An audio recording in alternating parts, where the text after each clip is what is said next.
नमस्कार, मैं Divyanka Tripathi Dahiya crime petrol सतर की special series women against crime में आपका स्वागत करती हूँ। हमने अक्सर ये सुना है कि मानवीय सभ्यता औरतों के कंधे पर टिकी होती है। वो सिर्फ नई पीढ़ी को जन्म ही नहीं देती, बल्कि अच्छे संस्कारों से और गुणों से उनकी परवरिश भी करती है। ईंट पत्थर के एक मकान को अपनी ममता से वो घर बनाती है, परिवार सजाती है, अपने दिन खटाती है। उसके खून पसीने से सींचे हुए यही बेहतर परिवार एक बेहतर समाज बनाते हैं। पर यही समाज उसके साथ क्या करता है? उसे प्रताड़ित करता है। अपनी दखियानुसी सोच और अहंकार से उसे मारने तक पे उतारू हो जाता है। आज की कहानी भी एक ऐसी लड़की की है जिसने बदलते वक्त के साथ एक नई कोशिश की, लेकिन उसकी कोशिश का अंजाम क्या हुआ, आइए देखते हैं।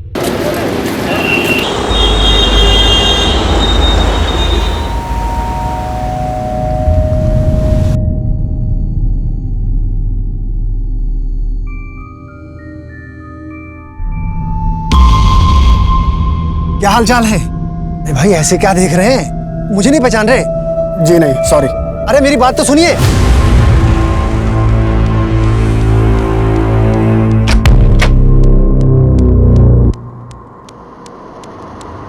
क्या हो गया? आप इतने परेशान क्यों लग रहे हैं? नहीं नहीं, कुछ नहीं। पहले देख लेना कौन है। ठीक है भाई।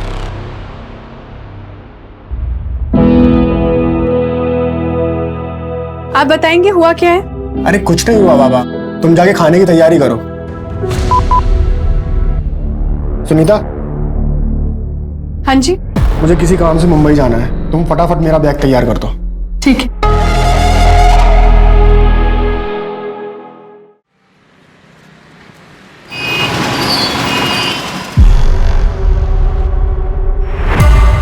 ये पानी कहाँ से आ रहा है? और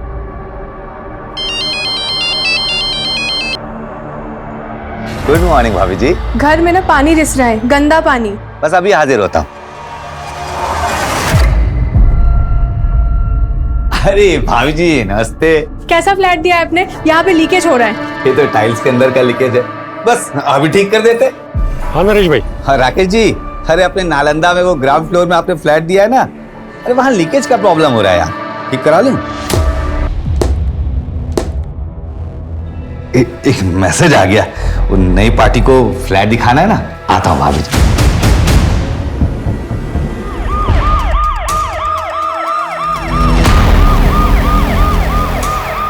साइड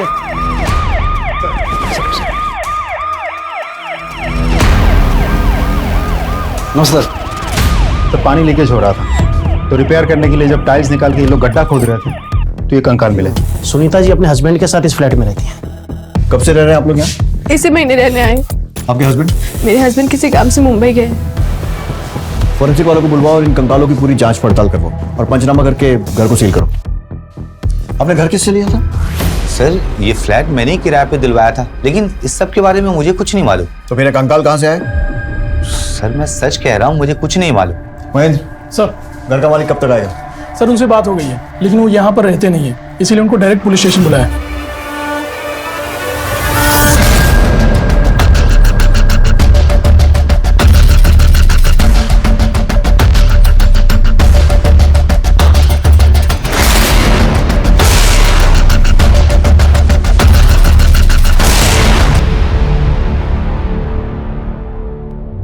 मेरी माँ का पता चला। हम कोशिश कर रहे हैं बेटा, पर जैसे कुछ पता चलेगा हम आपके मामा को इन्फॉर्म कर देंगे। और आपको पहले भी बोला था कि इस तरह से अकेले मत आया कीजिए, अगली बार जब भी आओगे अपने मामा को साथ लेके आओ। राकेश चिंटू को उसे घर छोड़ दो। नहीं नहीं, प्लीज आप मेरी मम्मी को ढूंढ लीजिए प्लीज, मुझे उनकी बहुत याद आती है। हम कोशिश कर रहे हैं बेटा, अभी आप घर पे जाओ। राकेश जी आपके घर में वो कंकाल कहाँ से है? मैं खुद हैरान हूँ सर, दरअसल मैं दूसरे एरिया में रहता हूँ। तो मतलब इस घर में आप कभी रहे ही नहीं?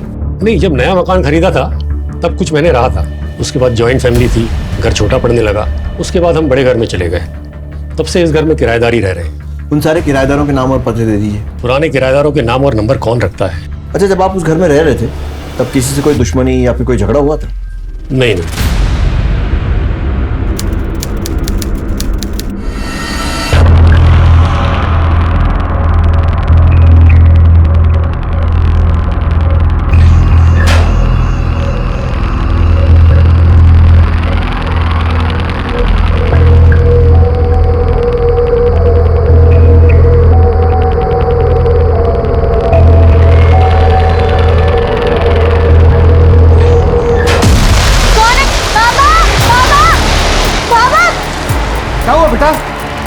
कोई आएगा।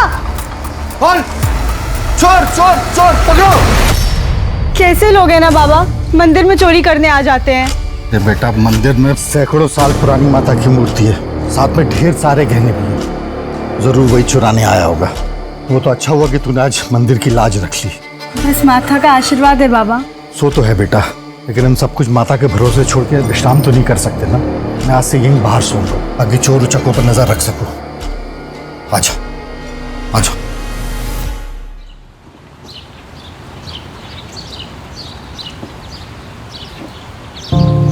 शहद, बेटा शहद देखा क्या? अरे बाबा, ये क्या कर रहे हैं? पहले तो दूध से अभिषेक, फिर शहद और फिर जल से अभिषेक। बेटी उम्र हो चली है, इसलिए कभी कभी भूल हो जाती है। लेकिन हाँ, संतुष्टि एक बात की है कि मेरी बेटी के हाथों इस मंदिर की परंपरा, अनुष्ठान, शास्त्र विधि अनुसार बिना रोक टोक के चलता रहेगा। बेटी के हाथों में नहीं, मेरे बेटे के हाथों में।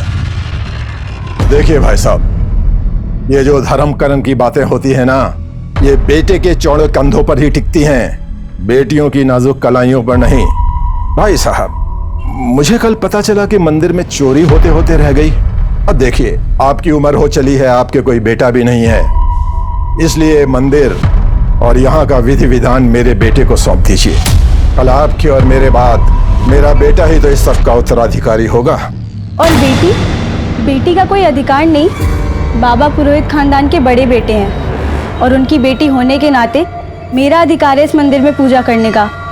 मैं बनूंगी यहाँ की पुजारन। दिमाग खराब हो गया है तेरा? ये हमारी परंपराओं के विरुद्ध है। तो ये परंपराएं बदलनी होंगी। जब एक औरत को देवी बना के उसे पूजा जा सकता है, तो एक औरत पुरोहित बन के पूजा क्यों नहीं कर सकती? देखो रघु, ऐसा कहाँ लिखा है कि एक औरत मंदिर की पुजारी नहीं बन सकती? समाज में बदलाव आ रहा है, तो मंदिर में भी सही। जो भी हो, हमारे इस मंदिर में ये सब नहीं होगा। क्षमा कीजिएगा चाचा जी, छोटा मुंह बड़ी बात, लेकिन आप परंपराओं की दुहाई देकर इस मंदिर की संपत्ति पर अपना अधिकार जमाना चाहते हैं। ये मंदिर और इसकी संपत्ति किसी एक की नहीं, बल्कि पूरे गांव की है। मैं आपके षड्यंत्र को कभी भी सफल नहीं होने दूंगी। पापिन है तू, भगवान तुझे इसकी सजा देगा।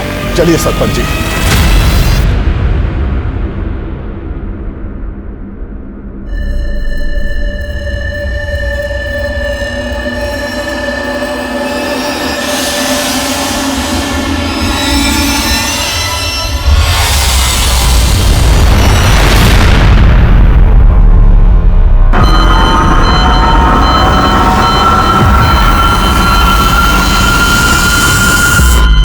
देखिए पुजारी जी, हम सभी पंचों ने मिलकर ये फैसला लिया है कि इस मंदिर की उत्तराधिकारी रचना ही होगी। बड़ी खुशी की बात है। यशस्वी भव। बेटा, ये बालों में क्या लगाया है? अरे, ये तो जटा है। जटा? पता नहीं बाबा, कब से तेल लगा के सुलझा रही हूँ, पर ये सुलझ ही नहीं रही है। और ये सुलझेगी भी नहीं। ये जटा है, जटा देवी माता का संकेत है। संकेत? कैसा संकेत? भाई साहब, इतने भोले भी मत बनिए। बालों में जटा होने का मतलब होता है कि देवी ने संकेत दिया है कि ये लड़की देवी के मंदिर में दासी और सेविका बनकर रहेगी, पुजारन बनकर नहीं। नहीं नहीं, किसी ने जानबूझ के कुछ लगा दिया होगा। कल तो बालों में कोई जटा नहीं थी। देखो सरपंच जी, भाई साहब ने तो देवी के संकेत को मानने से मना कर दिया। अगर आप भी देवी के संकेत को मानने से मना कर देंगे तो जानते हैं क्या होगा? प्रलय हो जाएगी गांव में, देवी का कोप हो जाएगा, खेत खलियान जल जाएंगे, नदी नाले सूख जाएंगे, सब कुछ नष्ट हो जाएगा देवी के श्राप से। आप सही कह रहे हैं। सुना भाई साहब, अब अगली पूर्णमासी के दिन आपको अपनी बेटी का इस गांव के मंदिर को दान करना होगा। ये सब अंधविश्वास है सरपंच जी। सरपंच जी, आप ही न्याय कीजिए। पुजारी जी, अब रचना को इस मंदिर की सेविका और इस गांव की दासी बनकर ही रहना होगा। यही हमारा फैसला है। सरपंच साहब, सरपंच साहब, सरपंच साहब सुनिए।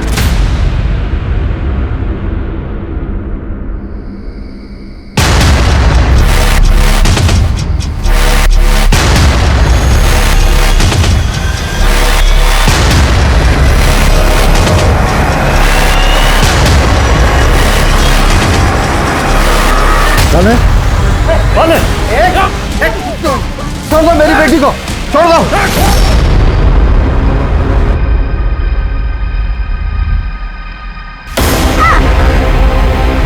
अरे आराम से, इतनी भी ओवर एक्टिंग मत करो। लेकिन आप लोगों का बहुत धन्यवाद, आप लोग सुनील के सच्चे दोस्त हो। कौन सुनील? कैसा सुनील? उसे तो काट के फेंक दिया। क्या? सुनील को मार दिया? और तुझे क्या लगा हम तुम्हें सुनील को सौंप देंगे? अब हम वो करेंगे जो हमें करना बनता है।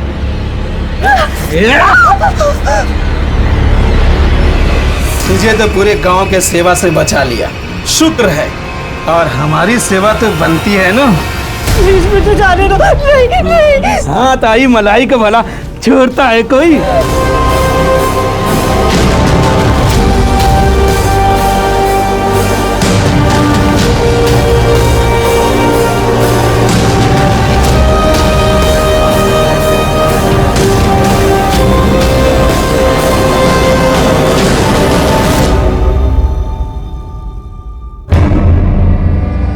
चल अच्छा है, तुझे होश आ गया।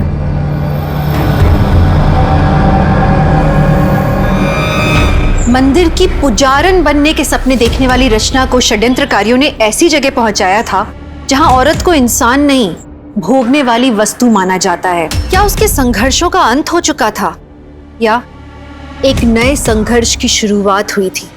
और सबसे बड़ा सवाल यह था कि शहर के रिहायशी इलाके के घर में मिले कंकालों का इनसे क्या संबंध था? ऐसे कई सवालों का जवाब मिलना अभी बाकी था। सर ये वही कॉन्ट्रैक्टर हैं जो उस फ्लैट में काम कर रहे थे। मुझे नरेश ने बहुत मारा था, ये देखिए। क्यों? सर वो कह रहा था कि वो खुदाई में कंकाल मिला तो पुलिस को बताने की क्या जरूरत थी? पुलिस को बताने की क्या जरूरत? मिट्टी डाल के उसके ऊपर टाइल्स लगवा के मामला रफा दफा नहीं कर सकता था? अगर तुम्हारी वजह से मैं फंसा ना तो मैं तुम्हें छोड़ूंगा नहीं। साहब मुझे बचा लीजिए साहब, बहुत बहुत मारेगा। आप चिंता मत कीजिए, वो कुछ नहीं कर पाएगा। इन्हें लेकर जाओ, इनकी कंप्लेन लिखो और पट्टी करवाओ। तो नरेश हमसे कंकाल की बात क्यों छुपाना चाहता है? उस मकान का मालिक राकेश, दोबारा बुलाओ उसे। राकेश जी, पिछली बार की खातिरदारी याद होगी आपको? एक सवाल पूछना रह गया था। नरेश के बारे में क्या जानते हो? सर उस एरिया में नरेश की बहुत चलती है। सारे फ्लैट किराए पे वही देता है और कोई भी उसके मार्केट में घुसने की कोशिश करता है तो बखेड़ा खड़ा कर देता है सर। और तो और पुराना किराएदार जाने के बाद नया किराएदार आने तक चाबी नरेश के पास ही रहती थी। हाँ साहब, नरेश दिल का काला और नाड़े का ढीला आदमी है। खाली फ्लैट में लड़कियों को बुलाता रहता है। दबंग है, इसलिए उसे कोई कुछ बोलता ही नहीं। कब से काम कर रहे हो यहाँ? साहब 4-5 साल हो गए। कुछ और पता चले तो बताना। जी साहब। सुनिए जी, चाबी। Oh thank you.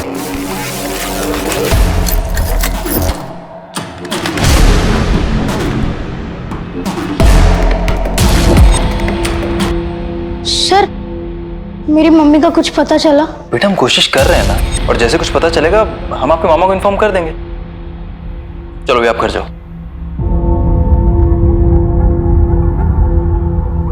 सर ये बच्चा बार बार आकर अपने माँ के बारे में पूछते रहता है। उनके मामा से कहा, लेकिन कुछ भी फायदा नहीं हुआ।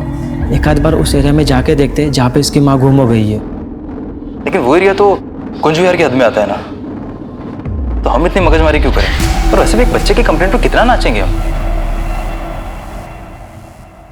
नहीं सर, नहीं सर। कंकाल की बात क्यों छुपाना चाह रहा था? बोल। नहीं सर, ऐसा कुछ नहीं है सर। तो फिर कॉन्ट्रैक्टर को क्यों मारा? बोल।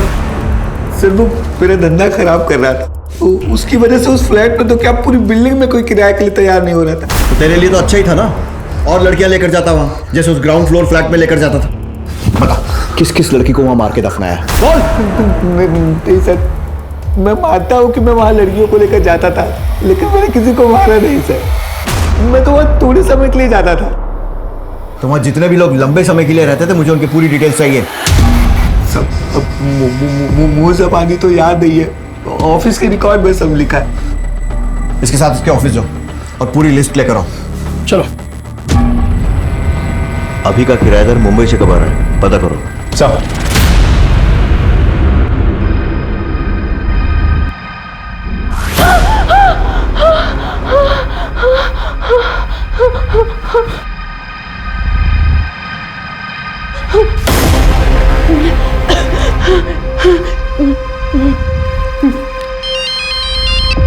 हेलो हेलो मुझे बहुत डर लग रहा है। आप कब आ रहे हो? तू टेंशन मत ले, मैं कल सुबह की पहली फ्लाइट पकड़ते ही आ रहा हूँ भोपाल।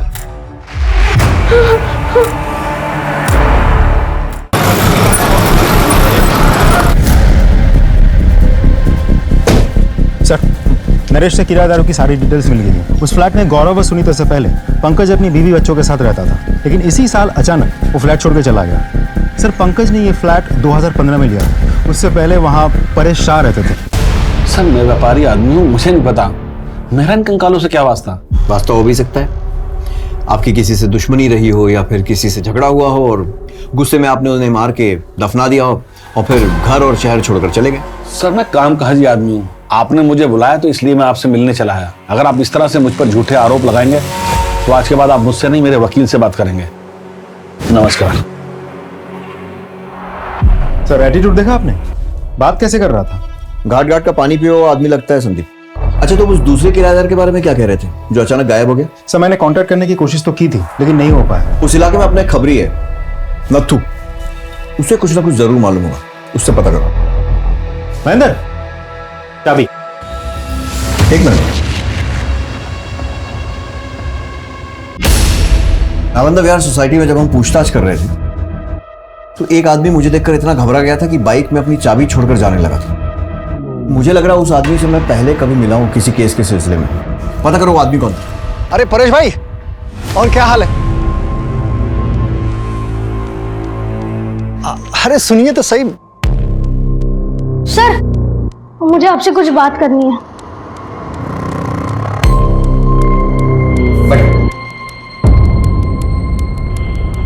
बोलो बेटा। सर, मेरी माँ खो गई है। क्या नाम है तुम्हारा? मेरा नाम चिंटू है। कहाँ रहते हो?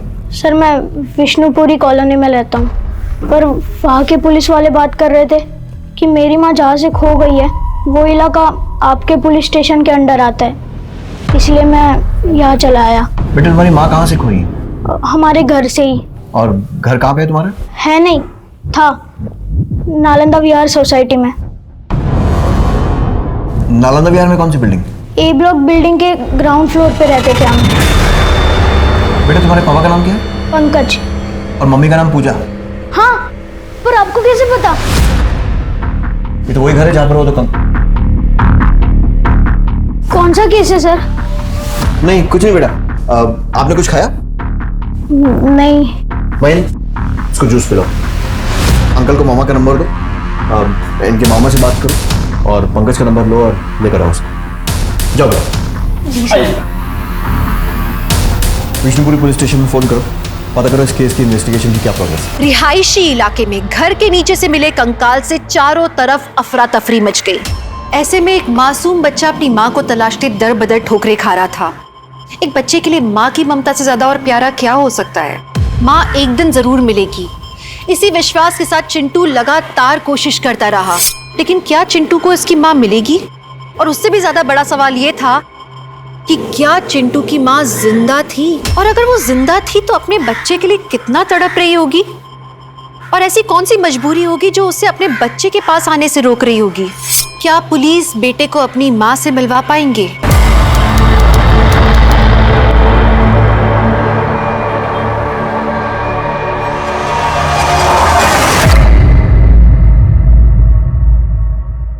चम्मक छल्लो, क्या नाम है तेरा? मुमताज। आहा, चल ताजमहल बनाते हैं। रोकड़ा है? कितनी लेगी? 3000। 3000 तो बहुत है रे। अबे झंडू, ताजमहल बनाने की बात करता है और तेरे पास 3000 भी नहीं है। चल निकल यहाँ से। अरे नाराज क्यों हो रही है? चल 1000 देता हूँ। मैं क्या तुझे 1000 वाली लगती हूँ? एक बार सही से देख तो मुझे। 3000 लेती हूँ लेकिन मजा 30,000 का देती हूँ। तो 1000 लेके 10,000 का मजा देना, मुझे चलेगा। अबे झुमरू, निकल यहाँ से। बड़ा आया, 1000 रुपए में ताजमहल बनाएगा। जा यहाँ से।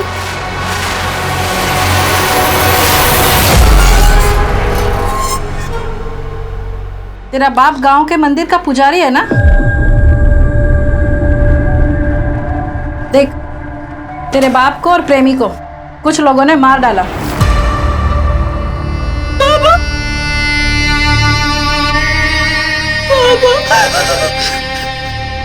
देख, तेरे जैसी अनाथ नौजवान लड़की को दुनिया वाले नोच खाएंगे। खुद से धंधे पे बैठ जा और रुआब से कमा और मर्दों को अपनी उंगली पे नचा। नहीं, मैं मर जाऊंगी, मेरे गंदा काम कभी भी नहीं करूंगी। तेरे जैसी मना करने वाली लड़कियों को जिंदा गड्ढों में गाड़ देते और पुलिस को कंकाल तक नहीं मिलता। सोच ले।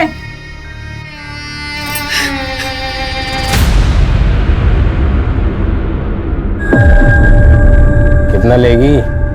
5,000। उस दिन तो 3,000 में आई थी। तो उस दिन बाइक पे आया था ना, आज कार में आया है, इसलिए 5,000। चल ठीक है, आप बैठ।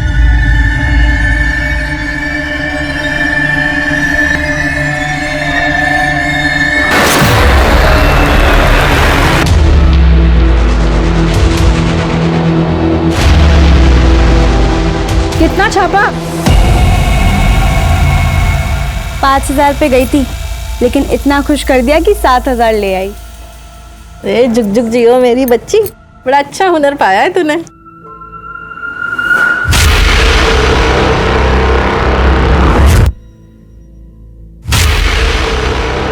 ऐसा कैसे हो सकता है? वो तो उसे तुम लोगों ने क्या बड़बड़ा रही है? देख, तेरा पुराना सेठ आ गया। इस समय? अरे बीवी से झगड़ा हुआ होगा, तेरे पास आके दिल हल्का करेगा। जा क्या बोलते? जाके सेठ का दिल बहला।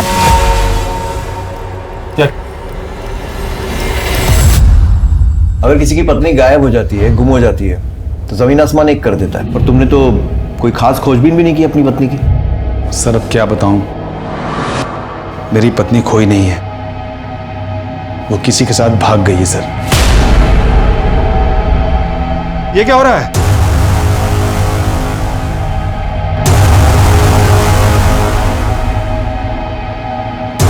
पूजा, ये क्या हो रहा था? पूजा, पूजा गलत है ये। तुम मेरी बीवी हो, मेरे बच्चे की माँ हो। बस मामा और नहीं, मुझे बहुत नींद आ रही, मैं सोने जा रहा हूँ। गुड नाइट पापा, गुड नाइट मामा। तुम भी खा लो। पूजा, जो कुछ भी हुआ है मैं उसे भूलने के लिए तैयार हूं। बस तुम अजय से मिलना जुलना बंद कर दो। पूजा, मैं तुमसे बात कर रहा हूं। तुम देखो, हम लोग एक नई शुरुआत करते हैं, दूसरे शहर में जाकर रहते हैं। पूजा, मैंने उन्हें समझाने की बहुत कोशिश की, लेकिन वो नहीं मानी। अंत में एक लेटर लिखकर घर के सारे गहने लेकर वो अजय के साथ भाग गई। वो लेटर है आपके पास? लेटर तो जला डाला है सर। जब पूजा गायब हुई तब चिंटू कहाँ था? अपने मामा के यहाँ था सर। समझ गया, चिंटू को मामा के यहाँ भेजा, फिर पूजा और उसके प्रेमी को मार दिया और दोनों को अपने ही घर में दफन कर दिया। उसके बाद पूजा के गायब होने का नाटक और फिर बिना नोटिस दिए घर छोड़कर शहर छोड़कर चले गए। उस घर में मिले दोनों कंकाल पूजा और उसके प्रेमी अजय के ही हैं, है ना? सर मैंने उन्हें नहीं मारा है और ना ही उन्हें दफनाया है। अभी भी टाइम है, सच सच बता दे। सर मैं सच कह रहा हूं, मैंने कुछ नहीं किया, किसी को नहीं मारा है मैंने।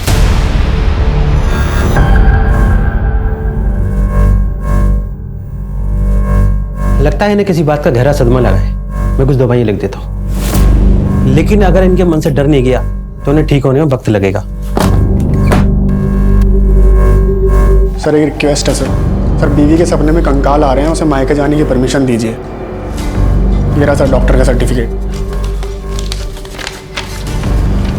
आपको पता है ना आपके घर में कंकाल मिले दो, जब तक इन्वेस्टिगेशन पूरी नहीं हो जाती कोई कहीं नहीं जाएगा। मैं रुकता हूँ ना सर यहाँ पर, वैसे ही मेरी बीवी का उन कंकालों से कोई लेना देना नहीं है सर। अगर होता तो वहाँ खुदवाती ही क्यों। ठीक है, उनको जाने की परमिशन दे रहा हूँ, लेकिन तुम शहर छोड़कर कहीं मत जाना। Okay sir. सर कंकालों की पोस्टमार्टम रिपोर्ट आ गई है सर। पहला कंकाल आदमी का है और दूसरा किसी औरत का। उनकी एज और टाइम ऑफ डेथ? सर इसको समझना थोड़ा कॉम्प्लिकेटेड प्रोसेस है, इसमें थोड़ा टाइम और लगेगा। रिक्वेस्ट करो, देखो जल्दी कर सकें तो। सर उस बिल्डिंग के पुराने रिकॉर्ड्स मैंने अच्छे से चेक कर लिए। 15 साल पहले वो बिल्डिंग जब बन रही थी तब 2 बार स्लैब गिरा था। फिर उसके कुछ ही दिनों बाद एक मजदूर और उसकी बीवी की कंस्ट्रक्शन साइट से मिसिंग होने की रिपोर्ट बाकी के मजदूरों ने लिखवाई थी, और फिर उसके कुछ ही दिनों बाद उन लोगों ने मिसिंग कंप्लेंट वापस भी ले ली थी। ये सब जानने के बाद उस समय के पीआई को जब शक हुआ और उन्होंने इन्वेस्टिगेट करना शुरू किया तो पता चला कि बिल्डर ने जबरदस्ती मजदूरों को मिसिंग रिपोर्ट वापस देने के लिए मजबूर किया था। 2 बार बिल्डिंग का स्लैब गिरा और उसके बाद 2 मजदूर, एक आदमी एक औरत गायब हो गए। कहीं ऐसा तो नहीं है कि किसी अंधविश्वास के कारण बिल्डर ने कुछ बली वली वाला कांड किया हो?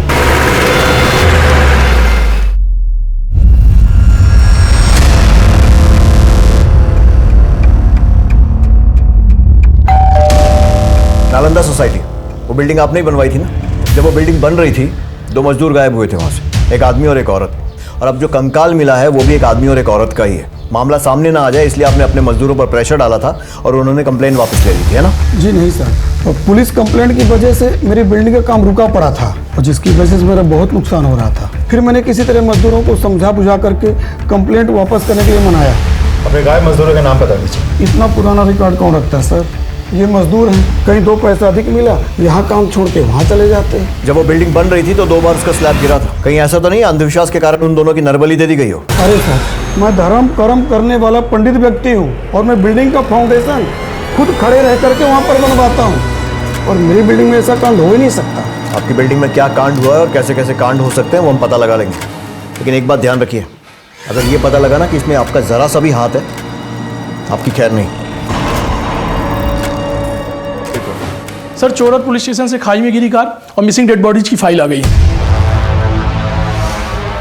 करेक्ट, मनीष मिश्रा की गाड़ी खाई में गिरी थी और कार में मनीष और मीना की चप्पलें मिली थी, लेकिन दोनों की डेड बॉडीज नहीं मिल पाई थी। और भूषण मनीष का बिजनेस पार्टनर था और मनीष के मरने के बाद सारा का सारा बिजनेस भूषण के नाम हो गया। मार क्यों रहे साहब? जिस फ्लैट में कंकाल मिले थे उसके ऊपर पहले फ्लोर पे भूषण रहता है, जानता है उसे? हाँ साहब। भूषण उस फ्लैट में गया था जहाँ कंकाल मिले थे कभी भी? याद नहीं साहब। देख, केस उलझता जा रहा है और मेरा दिमाग भी। सच बता और जल्दी बता। याद आया साहब, एक बार भूषण को अपने घर फर्नीचर का काम करवाना था तो उसने अपने बीवी बच्चों को 8 दिन के लिए मायके भेज दिया और अपना सारा सामान नीचे फ्लैट पे शिफ्ट किया। मैंने चाबी दी थी। अब बता रही है, कब दी थी चाबी? परेश जी के फ्लैट छोड़ने के बाद और पंकज जी के फ्लैट लेने से पहले। परेश ने नवंबर 2014 में फ्लैट छोड़ा था और पंकज ने जनवरी 15 में फ्लैट लिया था, तो दिसंबर 2014 में फ्लैट खाली था, तब दी थी चाबी? हाँ साहब।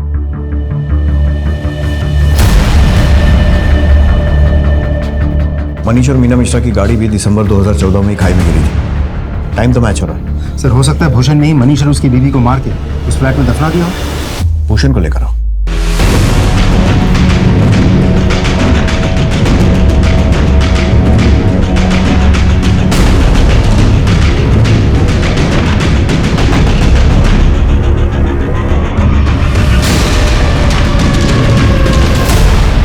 सर, भूषण बिना किसी को कुछ कहे गायब हो गया। उसका फोन भी स्विच ऑफ आ रहा है। कि भूषण उन कंकालों के बारे में कुछ ना कुछ तो जरूर जानता है। अपने सारे खबरियों को एक्टिवेट करो और सारी पुलिस थानों में उसकी फोटो भेजो और उसका मोबाइल भी सर्वेलेंस पे डालो। सर। हेलो जय हिंद सर, आपके एरिया पे बाईपास रोड पर एक डेड बॉडी मिली है। क्या?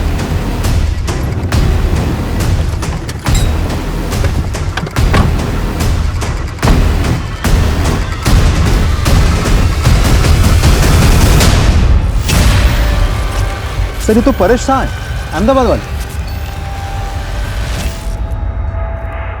सर, इनको तो गला घोट के मारा गया है। सर, ये तो वही हैं जो उस कंकाल वाले फ्लैट में किराएदार थे। लेकिन परेश तो उसी दिन अहमदाबाद वापस जाने वाला था। अगर वो अहमदाबाद नहीं गया तो शायद किसी होटल में रुका होगा। सारे होटल्स में चेक करो, कुछ ना कुछ क्लू जरूर मिलेगा। बॉडी का पंचनामा करके पोस्टमार्टम के लिए भिजवाओ और परेश के कॉल डिटेल रिकॉर्ड्स निकलवाओ।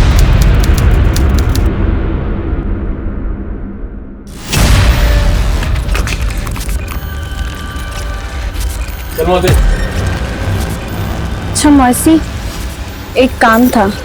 देख, धंधा छोड़ के जाने की बात छोड़ के कुछ भी मांग, तेरे लिए जान भी हाजिर है। अच्छा मौसी, वो जो शबनम के साथ लड़का था, ऐसा लगा कि मैंने उससे कहीं देखा है। शायद मेरे ही गांव का था। आप जानती हैं वो कौन था?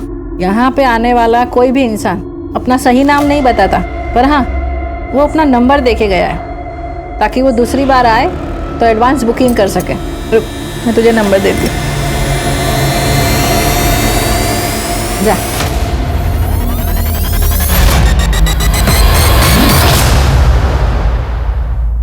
हेलो सुनील, रचना, सुनील तुम जिंदा हो?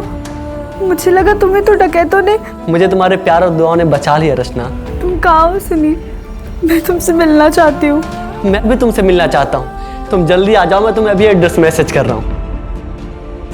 हो गई बात तेरे गांव वाले से? सर कमलेश का मोबाइल लोकेशन इसी एरिया में नजर आ रहा है। सर बॉडी तो बहुत बुरी तरह से जल चुकी है। ये तो गौरव की आईडी है।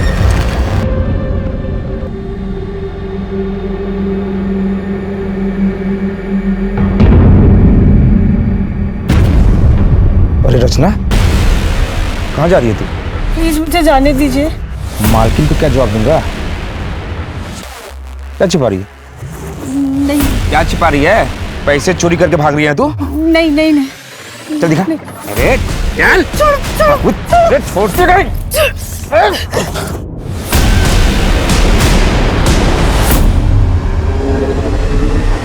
ये चोरी करके भाग रही है।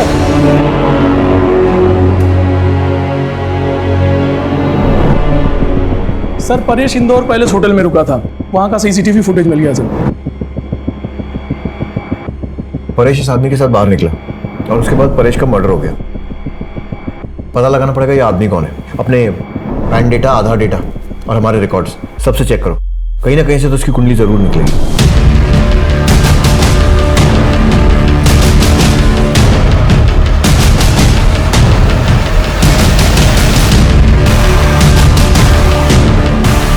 इसे पहचानते हो? हाँ सर, ये तो कमलेश है। कहाँ रहता है ये कमलेश? यही पुरानी मंदिर के पीछे वाली गली में।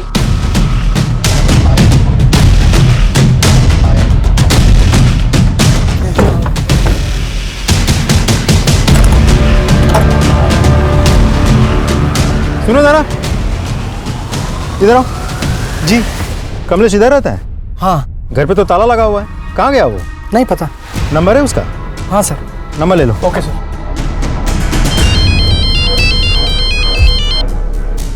हाँ संदीप। सर कमलेश तो गायब है, उसके घर पे ताला लगा हुआ है, लेकिन उसका नंबर हाथ लग गया। उसका फोन सर्वेलेंस पे डालो और ट्रैक करने की कोशिश करो। सर। हाँ संदीप। कमलेश का नंबर ट्रैकिंग पे डाल दिया है। कंट्रोल रूम बहुत जल्द उसका लाइव लोकेशन हमें अपडेट करेगा। काफी टाइम लग रहा है, लेकिन सर भूषण को ट्रैक कर लिया है, हमारी टीम उसे पकड़ के लेके आती होगी। बिना किसी को बताया गायब, किस बात का डर था? हमारी पूछताछ का। मैंने लोन लिया था और साहूकार मुझे परेशान कर रहे थे, तो मैं अपने दोस्त के घर चला गया था और सर मैंने अपना फ़ोन बंद कर लिया था। मैंने सोचा सर सब कुछ ठीक होगा और पैसों की जुगाड़ होगी तो मैं वापस आ जाऊंगा। दिसंबर 2014 में तेरे पार्टनर मनीष की गाड़ी खाई में गिरी, लेकिन उसकी और उसकी बीवी की डेड बॉडी नहीं मिली, सिर्फ कार मिली। और दिसंबर 2014 में ही तूने अपने बीवी बच्चों को बाहर भेजकर फर्नीचर बनाने के बहाने अपना सारा सामान नीचे वाले फ्लैट में शिफ्ट किया। तूने मनीष और मीना को मारा और उसके बाद उन्हें उस फ्लैट में दफनाया। देखिए सर, मैं आपसे बोल चुका हूँ, ना मैंने मनीष को मारा और ना ही मैंने मीना को मारा सर।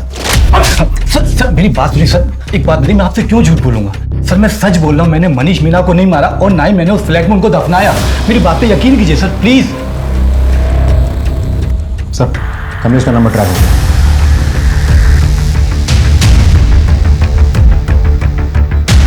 सर कमलेश का मोबाइल लोकेशन इसी एरिया में दिखा रहा है। जीपीएस ट्रैक करते रहो।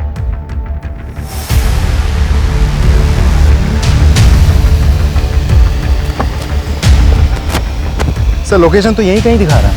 आसपास तलाशी लो। एक काम करो, इसका नंबर डायल करो। सर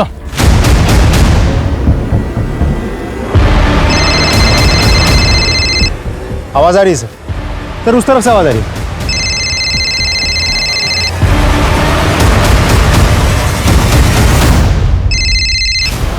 बॉडी तो बहुत बुरी तरह से जल चुकी है।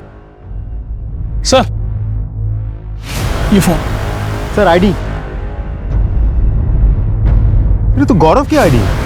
फोन कमलेश का और आईडी गौरव की। आसपास देखो और कुछ मिलता है क्या? पंचनामा करके बॉडी को पोस्टमार्टम के लिए भेजो। उसकी वाइफ को इन्फॉर्म करो। गौरव को कौन मार सकता है और क्यों? सर गौरव के घर से मिले कंकालों के साथ इस मर्डर का कोई कनेक्शन तो नहीं है। और कमलेश का फोन गौरव की बॉडी के पास मिलना, यही कमलेश परेश के साथ होटल में दिखाई दिया था। इसके बाद परेश का मर्डर हो गया था। पता लगाना पड़ेगा ये कमलेश है कौन, और ये भी कि इन तीनों को मारने वाले अलग अलग लोग हैं या फिर ये तीनों केस एक दूसरे से जुड़े हैं और हत्यारा कोई एक ही है। सर हो सकता है गौरव और कमलेश की लाइफ से हमें कोई सुराग मिल जाए।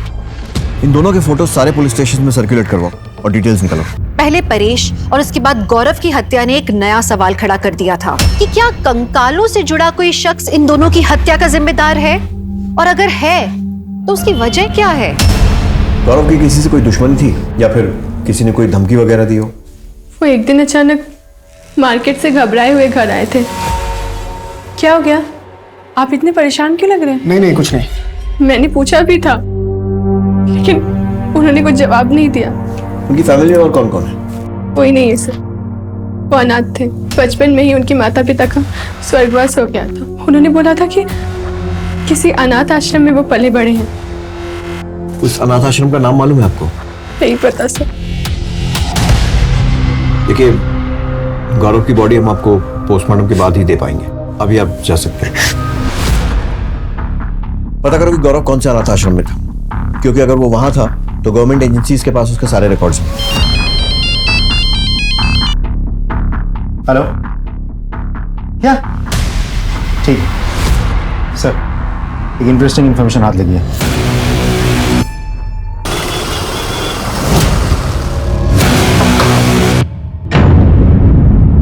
जी बोलिए। माँ,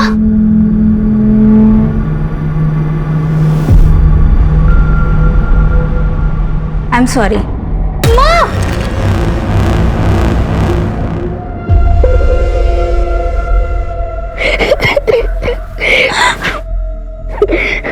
घर चलो माँ, घर चलो। नहीं बेटा, मैं नहीं आ सकती। क्यों माँ, क्यों नहीं आ सकती आप घर? बेटा, तेरे पापा। देखिए, दूसरों के पर्सनल मामलों में दखल देना हमारा काम नहीं है, लेकिन फिर भी एक सलाह है, जो भी फैसला लें सोच समझ कर लें।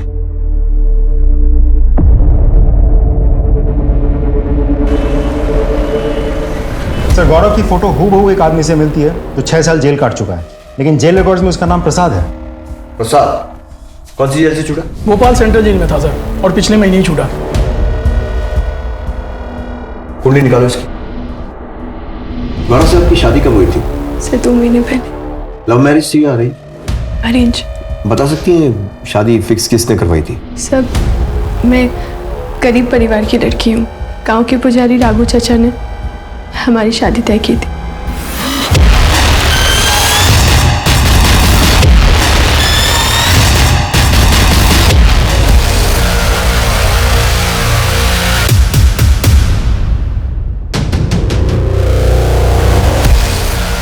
चलिए चलिए चल शुरू हो जाए। बताता हूँ सर, बताता हूँ सर। मेरे और मेरे पिता की मंदिर की संपत्ति पर काफ़ी सालों से नज़र थी। मेरे ताऊ और उनकी बेटी हमारे रास्ते का रोड़ा बनी हुई थी। रचना को ठिकाने का लगाने के लिए मेरे पिता ने उसके बालों में जटा बनाई और मंदिर की पुजारन बनने के बजाय उसे दासी बनने पर मजबूर किया।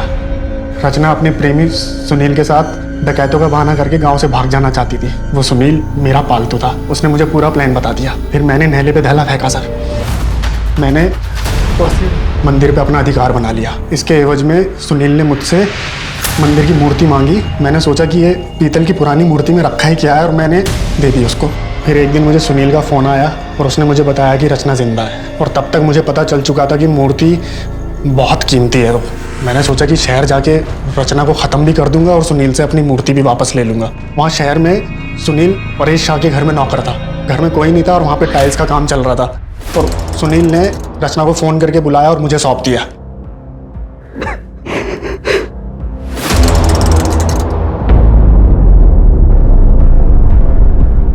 प्रसाद, तुम यहाँ? तुझे अपने रास्ते से हटाने का अधूरा काम पूरा करने आया हूँ। तुमने इसे यहाँ बुलाया जिससे मैंने इतना प्यार किया? मुझे तुम्हारी शक्ल भी नहीं देखनी है। तुझे इतनी आसानी से नहीं छोड़ूंगा। जहाँ तेरे बाप को भेजा, आज तुझे वहीं भेज रहा हूँ। वो मुकर गया। उसने वो मूर्ति वहीं कहीं फ्लैट में दफनाई है। सर, जब मैंने ज़्यादा जोर डाला तो वो कहने लगा सर मेरे पूरे षड्यंत्र का पर्दाफाश कर देगा। मैं सर गुस्से में तिल मिला गया और मैंने सुनील को भी वहीं मार दिया। सुनील का इस तरह गायब हो जाना शक के घेरे में आ सकता था, तो मैंने परेश शाह के लौटने का इंतज़ार किया और उससे मिला। उसको ये बोला कि मैं सुनील का बड़ा भाई हूँ और सुनील बहुत ज़्यादा बीमार हो गया तो मैं उसे गांव ले जाने के लिए वापस आया हूँ। मैं वहाँ से तुरंत निकल गया, ये सोच के गया कि इस घर को या तो मैं किराए पे लूंगा या फिर खरीद लूंगा, जिससे कि मूर्ति मेरे हाथ में आ जाए। परेश और कमलेश को कैसे मारा? सर सुनील ने मुझे बताया था कि उसका मालिक परेश शाह हर साल 2 बार तीर्थ यात्रा पर जाता है, तो सर उसकी गैर मौजूदगी में मैं चोरी छुपे उसके फ्लैट में घुसा और मूर्ति खोजने लगा। कौन है? सर जब रात को मैं मूर्ति खोज रहा था तो कमलेश जो वहाँ पहले वॉचमैन था उसने मुझे देख लिया। सर मैंने उससे बहुत मिन्नतें की, उसे पैसे देने की कोशिश की और वो सर मान गया। उसने मुझसे पैसे लिए और चुप रहने का वादा किया। मुझे मूर्ति पाने का बहुत जुनून था सर, मुझे वो मूर्ति चाहिए थी। मैंने अपना नाम बदला, शादी की और गौरव नाम से उस फ्लैट में रहने लगा जहाँ पे मूर्ति दफन थी। मैंने उस घर में रहते हुए उस जगह को आइडेंटिफाई कर लिया था जहाँ मूर्ति थी और सर मैं मुंबई गया, उसका सौदा करके आया, लेकिन इसी बीच मेरी बेवकूफ़ बीवी ने मेरे ही गड़े हुए मुर्दे निकलवा लिए। इसी बीच आपने परेश शाह को पूछताछ के लिए बुलाया और परेश को वो कमलेश उसका पुराना वॉचमैन भी मिला और उसने उसको सब कुछ बताया कि मैं उस फ्लैट में घुसा था चोरी छुपे। परेश के दिमाग की बत्ती जल गई, उसने मुझे बुलाया और पूछताछ की।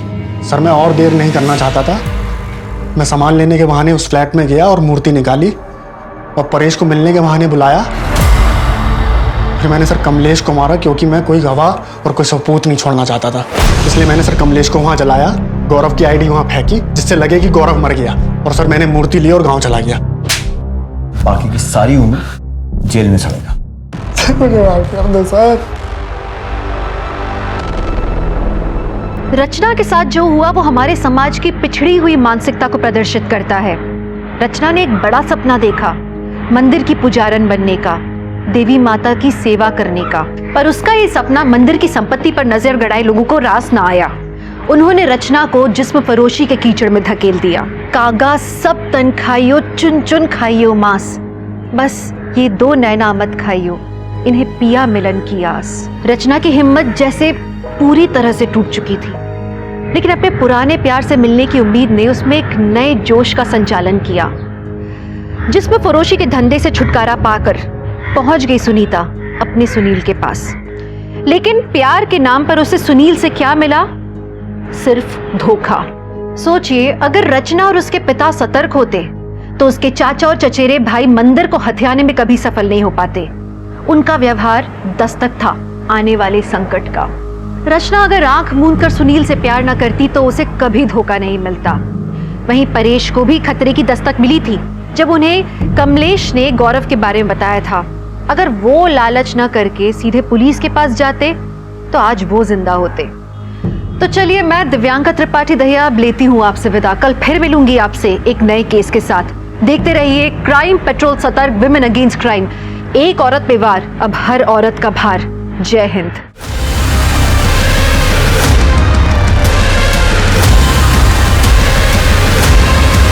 लगता नहीं ये खुद होके गिरी है।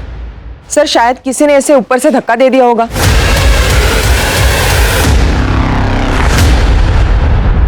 नमस्कार, मैं दिव्यांका त्रिपाठी दहिया आपका स्वागत करती हूँ क्राइम पेट्रोल सतर्क, विमेन अगेंस्ट क्राइम के आज के एपिसोड में। कहते हैं जितनी तेजी से दुनिया आगे जा रही है उतनी ही तेजी से इंसानियत पीछे आ रही है। हमें किसी की कद्र नहीं है, समय की, लोगों की, रिश्तों की।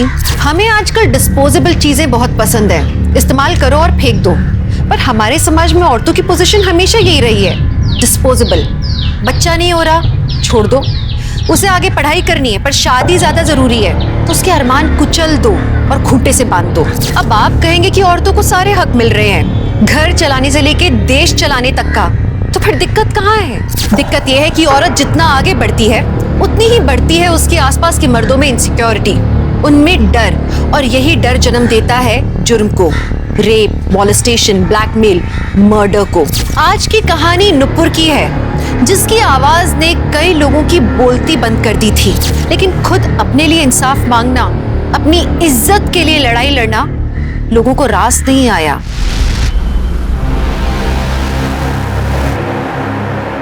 प्रिया, कपड़े सुखाने के लिए डाल देना, माजी ऑनलाइन क्लास शुरू हो तो है, वरना मैं ही डाल देती। आई, मैं खाना बना रही हूँ। खाना बनाने के बाद डाल देना। क्यों आई? सारे काम प्रिया ही क्यों करेगी? नुपुर तो घर में एक भी काम नहीं करती, उसे भी बोल सकती हो ना। हर्ष, तुझे पता है ना, नुपुर टेरेस पे नहीं जाती, प्रॉब्लम है उसे। वो खुद एक प्रॉब्लम है। ये सारे काम ना करने के बहाने। आई मी संग तो उसे घर के बाहर निकाल, तब जाके इस घर में शांति होगी। पहले ही उसने इतना बड़ा कांड करके रखा है। आई मैं निकते, बाय। बस करो ये जॉब का ड्रामा। शुरुआत की जर्नलिज्म से और अब सेल्स में। 3 महीने में तीसरा जॉब है तुम्हारा ये। तुम्हारी सच्चाई सामने आएगी ना, तब इस जॉब से भी निकाल देंगे तुम्हें। हर्ष, नुपुर बहन है तेरी, इज्जत करो उसकी। और अगर नहीं कर सकते तो तुम और प्रिया इस घर से जा सकते हो।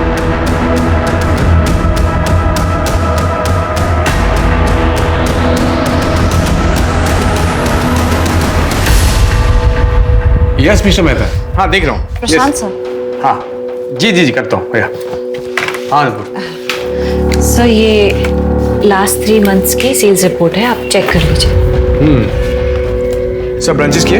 हाँ सर इसमें ग्रॉस और नेट दोनों फिगर्स कंपाइल है। लुक्स गुड, बिल्कुल तुम्हारी तरह।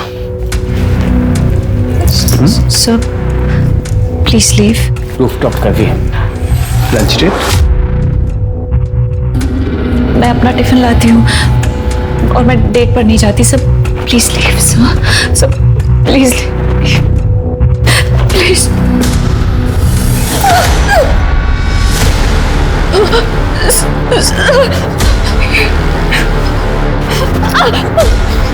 अपने बॉस को मना कर दिया तो एक कंप्लेन और जॉब नहीं समझो। प्लीज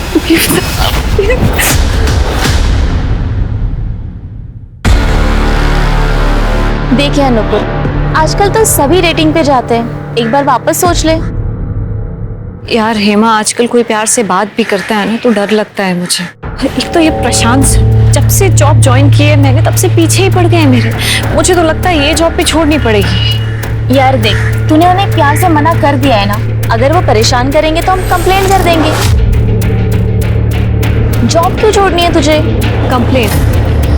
यार तुझे अच्छे से पता है ना कंप्लेंट्स का होता क्या है। यार it is so unfair Nupur. तुम्हारी पास्ट की लाइफ की वजह से ना ही तुम अपना प्रेजेंट जी पा रही हो, ना ही फ्यूचर की सोच रही हो। आई होप कि तू अपने पास्ट ट्रॉमा से जल्दी बाहर आ जाए और अपनी आगे की लाइफ एंजॉय करे। ऑटो। नुपुर चलो मैं ड्रॉप कर देता हूँ। नहीं सर मैं चली जाऊंगी। Nupur I love you. Sir? हाँ देखो, मैं तुम्हारे साथ कोई टाइम पास नहीं कर रहा हूँ। And if all goes well, मैं तुमसे शादी करना चाहता हूँ। Thank you sir. I mean आप बहुत अच्छे हैं सर, लेकिन मैं आपसे शादी नहीं कर सकती। सॉरी। क्यों नहीं कर सकते?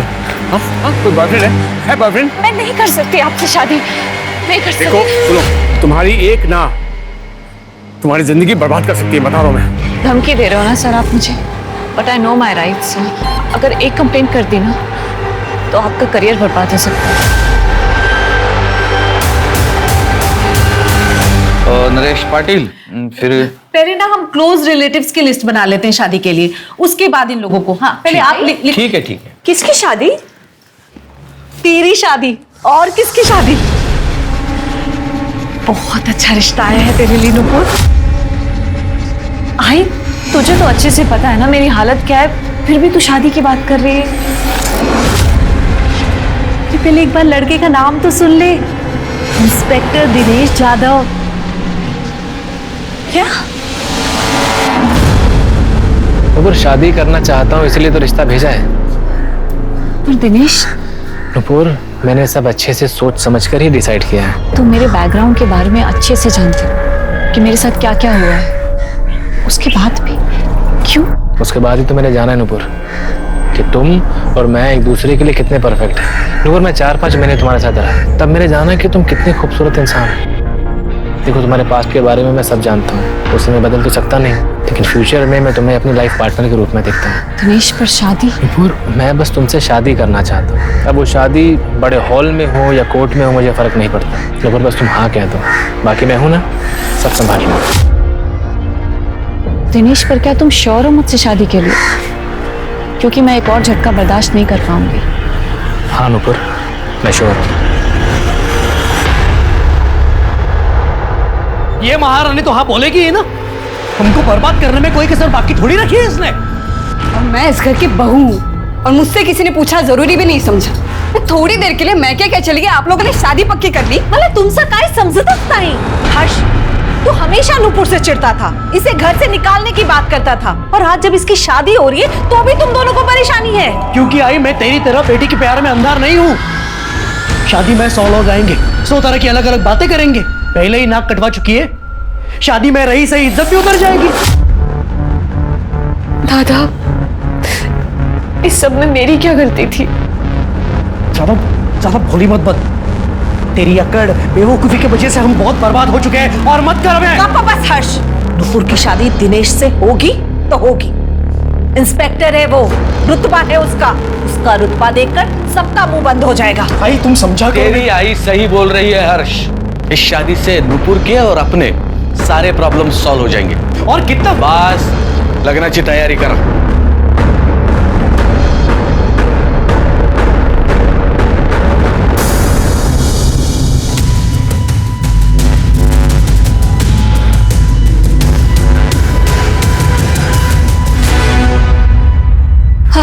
मेरा तो हो गया, अभी लास्ट बाइट तुम खाओगे। अरे ऐसे कैसे, ये भी तुम ही खाओगी? वरना सैंडविच ना खाने के जुर्म में अरेस्ट कर लूंगा तुमको। प्लीज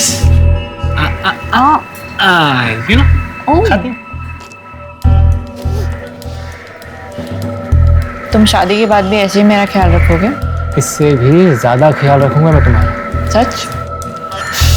अच्छा अनुपुर, शादी से याद आया, देखो हम तो चाहते थे कि हमारी शादी सिंपल तरीके से हो, पर आई चाहती है कि हमारी शादी बहुत धूमधाम से हो।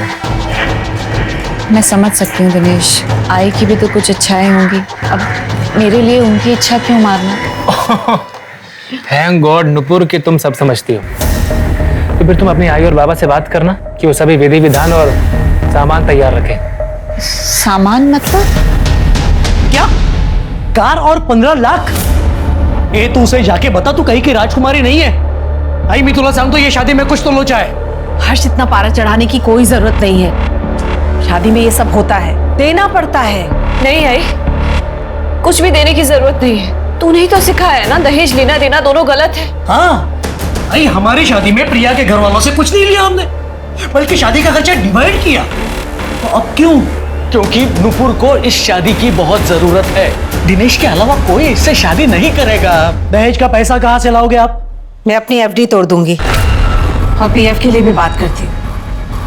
आई तू समझ। आई बाबा बोलते क्यों नहीं? सारा पैसा इस पे खर्च कर देगी ये।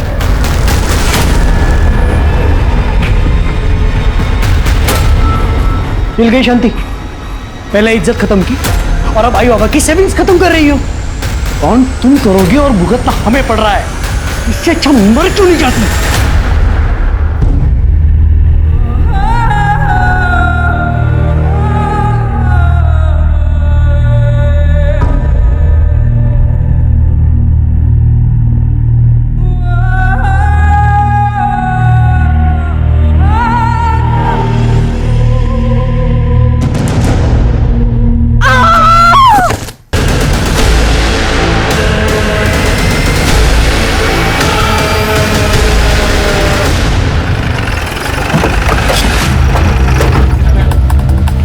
साइड हो जा।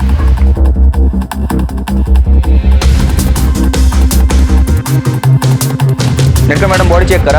Okay sir. गच्चो जोन चेक कर।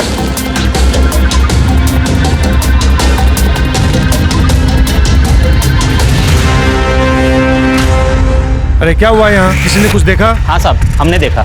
सर हम इधर बैठ के चाय पी रहे थे, तभी ये लड़की ऊपर से गिरी सर। आपने इस लड़के को देखा है कभी इधर? नहीं साहब, इसको मैंने कभी नहीं देखा। Sir yes. बॉडी का चेहरा पूरा खून से भरा है, पहचान में नहीं आ पा रही। बहुत हो गया, अब नहीं सहन होता। सुसाइड मेरा फैसला है, कोई और जिम्मेदार नहीं है मेरी मौत का। Nupur Apte. Sir body postmortem के लिए भेज दी है। उनके फैमिली को आप इन्फॉर्म करोगे या मैं करूं? सर आगे क्या करना है? आगे क्या करना है हम देखेंगे। मैं Sunil Kelkar, PI Ajra police station.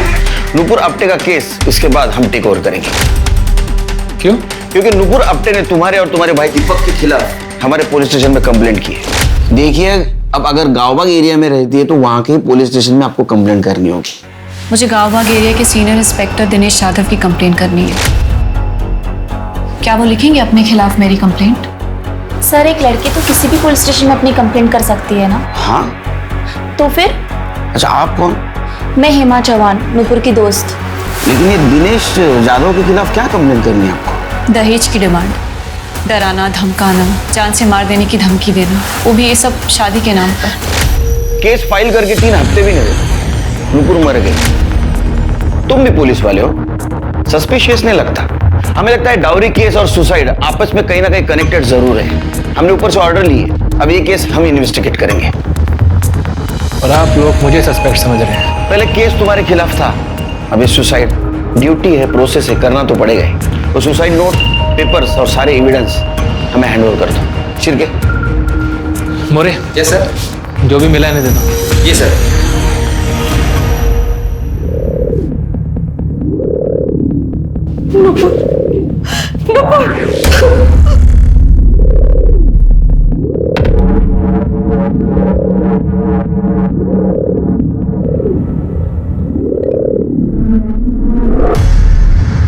Dinesh को नुपुर के बारे में सब कुछ पता था, जो भी उसके साथ हुआ। हम लोग बहुत खुश थे कि इतना अच्छा रिश्ता आया है। सब कुछ जानते हुए भी दिनेश ने सामने से रिश्ता भेजा था। कोर्ट मैरिज बोल के हमने नुपुर को भी हाँ करवा ली थी।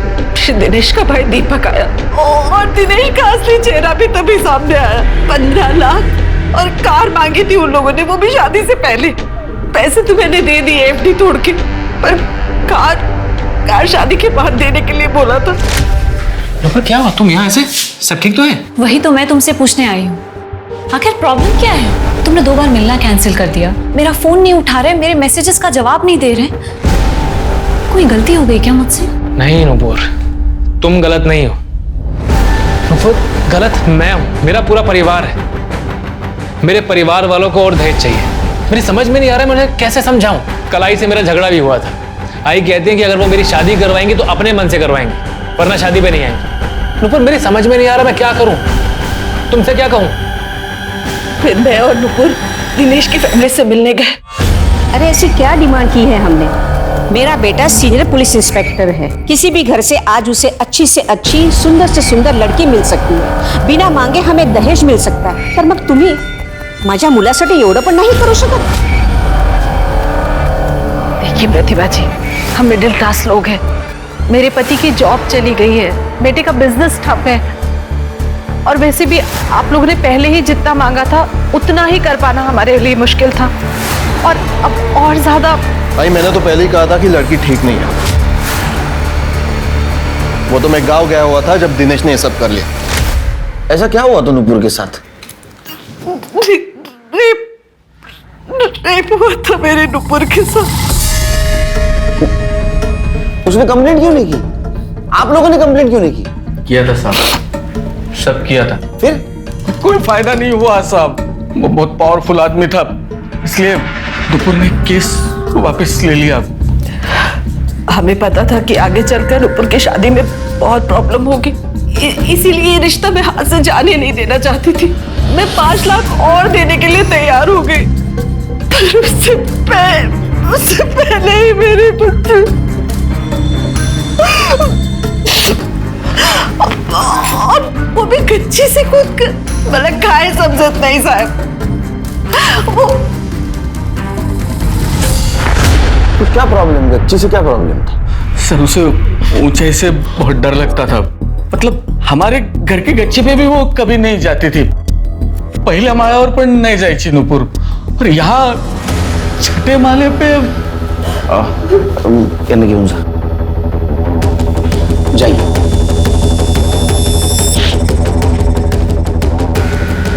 शिरके, ये नुपुर को ऊंचाई से डर लगता था, तो उसने गच्ची से कूदकर जार क्यों थी? कोई दूसरा तरीका भी ढूंढ लेती। या सर ये भी हो सकता है कि किसी ने नुपुर को मजबूर किया हो। सर सोशल मीडिया पे बड़ी बड़ी बातें लिखना एक बात है, लेकिन सचमुच रेप विक्टिम से शादी करना दूसरी बात है। सर मुझे तो उस नेता पर लगाया हुआ रेप केस भी फ्रॉड लग रहा है। सर मैं बस इसीलिए नहीं चाहता था कि मेरी भाई की शादी उससे हो। सर आपने तो देख लिया, उसने कंप्लेंट कर ही दी। सर आदत है उसकी। तो आपने नुपुर की फैमिली से दहेज नहीं मांगा था, जैसे कि उन्होंने कंप्लेंट की है? मेरी आई बस इतना चाहती थी कि मेरी शादी धूमधाम से हो, लेकिन नुपुर चाहती थी हमारी शादी सिंपल तरीके से हो जाए। सर हर माँ की ख्वाहिश होती है कि उसके बेटे की शादी अच्छे से हो जाए, लेकिन मैं नुपुर और उनके परिवार के हालातों से वाकिफ था, इसलिए मैंने कहा कि जितना तुम अफोर्ड कर सको वैसे करते हैं। और मैंने शादी दहेज के लिए नहीं की। दहेज के लिए तो मैं किसी से भी शादी कर सकता था। नुपुर से शादी मैं प्यार के लिए कर रहा था, दहेज के लिए नहीं। अरे आप लोगों को तो मेरे बेटे को मेडल देना चाहिए था, मेडल, जिसने ऐसी लड़की को अपनाया, जिसके साथ रेप हुआ था। नेता को ब्लैकमेल करने के लिए उस पर केस चल रहा था। अरे 7 जन्म भी मेरे बेटे जैसा उसको पति नहीं मिलता था। एक मैं ही था जो उसे इंसाफ दिलाने के लिए इतने महीनों तक लड़ता रहा। लेकिन नुपुर के माँ ने तो बताया कि उन्होंने उनकी एफडी तोड़कर तुम लोगों को 15 लाख रुपए दिए। पेपर्स भी है उनके पास। उनकी माँ ने मुझे पैसे देने के लिए एफडी तोड़ी थी या अपने नालायक बेटे हर्ष को पैसे देने के लिए तोड़ी थी? हर्ष? हर्ष का क्या? आप भी पुलिस इंस्पेक्टर हैं, पता लगा सकते हैं। ये प्रॉब्लम तो आने वाली थी शिर के, पता था मुझे।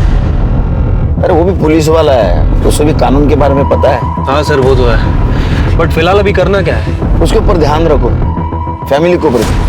ये फैमिली बहुत चालू दिखती है, खास करके उसका भाई। शिरके, इस केस को समझने के लिए क्राइम सीन को फिर से समझना होगा। एक काम करो, इस नुपुर की हाइट और बॉडी की डमी करवाओ। ठीक है सर। आज नीलम कमर्शियल कॉम्प्लेक्स से कूदकर एक लड़की ने सुसाइड कर लिया। आपको बता दें कि ये लड़की खुद भी एक जर्नलिस्ट रह चुकी है और ये वही लड़की है जो 6 महीने पहले सुर्खियों में बनी हुई थी, नुपुर आप्टे। नुपुर आप्टे ने 6 महीने पहले प्रफुल्ल वैद्य पर रेप का इल्जाम लगाया था। उसके बाद प्रफुल्ल वैद्य ने नुपुर आप्टे पर काउंटर ब्लैकमेलिंग का केस किया, जिसके पश्चात नुपुर आप्टे ने अपना रेप केस वापस ले लिया। कहीं नुपुर आप्टे ने सिस्टम से परेशान होकर अपनी जान तो नहीं ले ली?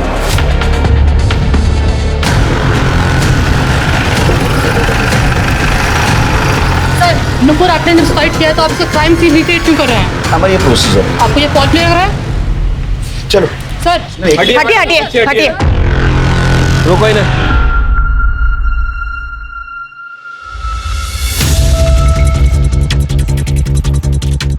ये फोटो देख रहे हो, इसमें नुपुर का चेहरा जमीन की तरफ, और जनरली ऐसे खुदकुशी के बाद ही होता है। एक काम करो शिरके, जो हमने लोगों ने डमी बनवाई वो ऊपर से फेंको, और इस तरह से फेंको जैसे आदमी खुद कूदता है। ठीक है।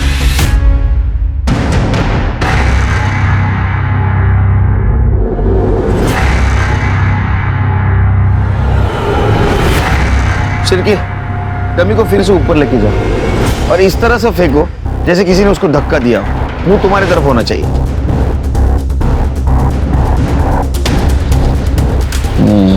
शिरके, गड़बड़ है, क्योंकि नुपुर के गिरने के मार्क में और हमने 2 बार जो बॉडी गिराई उसके मार्क में 19-20 का फर्क है। तो ये बताना मुश्किल है कि उसको किसी ने धक्का दिया तो उसने सुसाइड किया।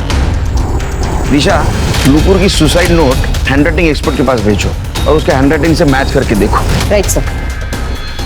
चिरके सर, नुपुर का CDR और मोबाइल लोकेशन चाहिए मुझे। ठीक है सर। यहाँ कहीं आसपास CCTV है? नहीं सर, पूरी बिल्डिंग में कहीं भी CCTV कैमरा नहीं है। इनफैक्ट सिक्योरिटी गार्ड ने भी नुपुर को पहली बार ही देखा था। तो नुपुर यहाँ क्या करने आई थी? हेमा को बोला। सर, नुपुर तो एक फाइटर थी, किसी से भी जाकर भिड़ जाती थी बिना डरे। बस वो केस के बाद वो चुप सी हो गई थी। उस रेप केस के बाद? हाँ, बेचारी ने बहुत सहा। फिर उसके लाइफ में दिनेश आया, उसने उसे शादी के लिए प्रपोज किया।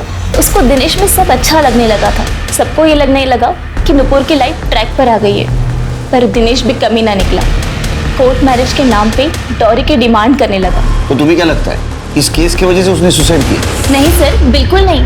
नुपुर तो बहुत स्ट्रांग थी। तो इतने बड़े पावरफुल नेता के खिलाफ रेप का केस फाइल किया था।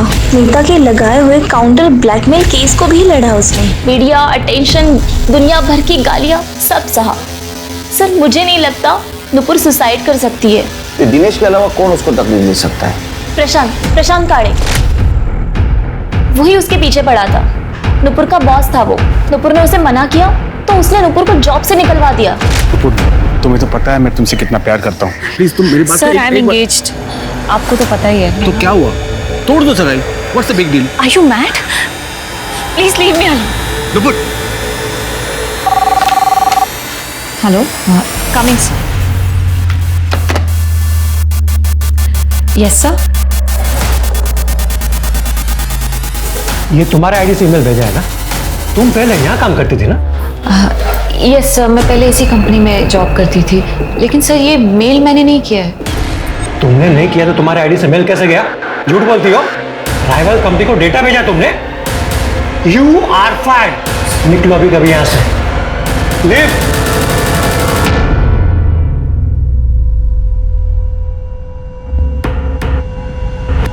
सर, नुपुर को जॉब की सख्त जरूरत थी और वो प्रशांत उसे ब्लैकमेल कर रहा था, फिर भी वो प्रशांत से ब्लैकमेल नहीं हुई। लेकिन प्रशांत उसको बार बार कॉल और मैसेजेस करके परेशान करता रहा। ये प्रशांत काले का नंबर है तुम्हारे पास? हाँ। इन जगह नंबर है, आप जाइए बाहर। ठीक है, ये प्रशांत काले का सीडीआई रिपोर्ट और मोबाइल लोकेशन निकालो, पता करो ये मजनू छुपा कहाँ है। ठीक है सर। सर, मैंने इस हर्ष आप्टे के बारे में आस पड़ोस में पूछताछ की। पड़ोसियों का कहना है कि हर्ष हमेशा नूपुर पर चिढ़ा हुआ रहता। ये रेप केस के बाद एमएलए प्रफुल्ल वैद्य ने नूपुर पर ब्लैकमेलिंग के चार्जेस लगाए, जिसकी वजह से उनकी फैमिली की बड़ी बेइज्जती हुई। इसलिए हर्ष हमेशा नूपुर पर चिढ़ा हुआ रहता था। अच्छा, शिरके हर्ष की डिटेल निकाल, बैंक स्टेटमेंट, उसके क्लाइंट डिटेल सब निकाल। ठीक है सर। नूपुर की मौत ऊंचाई से गिरने की वजह से हुई है। ऊंचाई से गिरने की वजह से उसका स्कल फ्रैक्चर हुआ, जिसकी वजह से ब्रेन हेमरेज हुआ और बहुत ज्यादा खून बहने की वजह से उसकी मौत हो गई। बॉडी की बहुत सारी हड्डियां भी टूटी है। सर, रिपोर्ट से तो यही लग रहा है कि सुसाइड है। वो हैंडराइटिंग एक्सपर्ट का क्या हुआ? सर, वो नूपुर का सुसाइड नोट और बाकी के डॉक्यूमेंट्स मैंने भेज दिए हैं। जल्दी रिपोर्ट आ जाएगी सर। प्रशांत काले आया। ये कैसे सवाल है सर? आप ही बताइए, कोई किसी से शादी क्यों करना चाहेगा? मैं नूपुर से प्यार करता था, इसलिए शादी करना चाहता था बस। लड़की ना बोले किसी और से सगाई कर ले, फिर भी तेरा प्यार कंटिन्यू। नौकरी से निकलवा दिया, फिर भी उसके पीछे पड़ा था। सर, ये प्यार जो है ना, ये देख के नहीं होता सर। हाँ, ये सच है कि मैं नूपुर के पीछे पड़ा था क्योंकि मैं उसको शादी के लिए मनाना चाहता था, और मैंने उसको जॉब से नहीं निकलवाया सर। वो जॉब पे थी तो मेरे पास थी। मैं क्यों चाहूंगा कि वो ऑफिस से और मुझसे दूर हो जाए? क्योंकि तू शादी करना चाहता था ना उससे। ऐसा पहली बार देखा है ना कि रेप विक्टिम के साथ इतना प्यार। Rape victim? सर, ये क्या क्या बोल रहे हैं सर आप? आपसे मालूम पड़ रहा है मुझे ये सब खबर सर। अहो, मेरी कोल्हापुर मदर नवीन है, पिछले 2 महीने पहले ही पोस्टिंग हुई थी मेरी यहाँ पर। ऐसी सोसाइटी देखी जहाँ सीसीटीवी नहीं, टाइट सिक्योरिटी नहीं, नया है। क्या बात कर रहे हो सर? मुझे मेरी समझ में कुछ नहीं आ रहा सर। ज्यादा शाना मत बन। जहाँ नूपुर की मौत हो गई वहां तेरा मोबाइल लोकेशन दिखा रहा है, समझा? और तेरा मोबाइल बंद था। क्यों? देखिए सर, मैं बताता हूँ, मैंने कुछ नहीं किया है। मुझे तो ये भी नहीं मालूम था कि नूपुर वहां थी उस वक्त। मैं अपने क्लाइंट सागर एसोसिएट से मिलने गया था सर। आप चाहिए तो चेक कर लीजिए ना, एड्रेस पता कर लीजिए मैं था कि नहीं। मोबाइल क्यों बंद किया था फिर? सर, मोबाइल बंद नहीं था सर, साइलेंट करना था पर गलती से ऑफ हो गया। और मुझे तो नूपुर जो की सुसाइड जो है ना, वो घर पर आने के बाद मुझे मालूम पड़ा उस दिन रात को। फिर तुम्हें नहीं लगता झूठ की लेवल जरा बड़ी है? सर, हैंडराइटिंग एनालिसिस हो गया। नूपुर ने वो सुसाइड लेटर नहीं लिखा। मतलब नूपुर ने आत्महत्या नहीं की, उसका मर्डर हुआ है। एक काम करो दिशा, जितने भी सस्पेक्ट है सबका हैंडराइटिंग मैच करके देखो। और काले, अगर तेरी बात झूठ निकली तो इतना मारूंगा पूरा खोबड़ा काला नीला हो जाएगा। कर दे, क्यों जाएगा? और सबसे पहले इसकी हैंडराइटिंग चेक करो। चल शिरके, ये नूपुर के मर्डर का उसके पास से क्या कनेक्शन है ढूंढना होगा। उसकी पुरानी वाली केस फिर से अच्छी तरह से स्टडी करनी होगी। पता करना होगा आखिर उस प्रफुल्ल वैद्य और नूपुर के बीच में क्या हुआ था।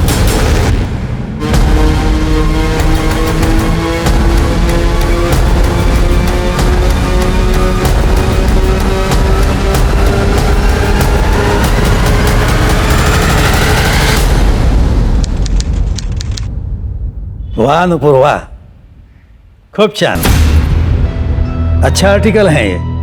और ये बोरवेल स्कैम का मुद्दा तुमने एकदम सही उठाया है। Thank you so much sir. अच्छा, तो जॉब करती हो तुम? सर एक्चुअली मैं कोल्हापुर कनेक्ट में ट्रेनी जर्नलिस्ट हूँ। मेरा मास कॉम का फाइनल ईयर चल रहा है, तो ये आर्टिकल उसी का प्रोजेक्ट है सर। सर आपको तो बहुत कुछ मालूम होगा इस स्कैम के बारे में, अगर आप मेरी कुछ मदद कर सकें। अरे क्यों नहीं।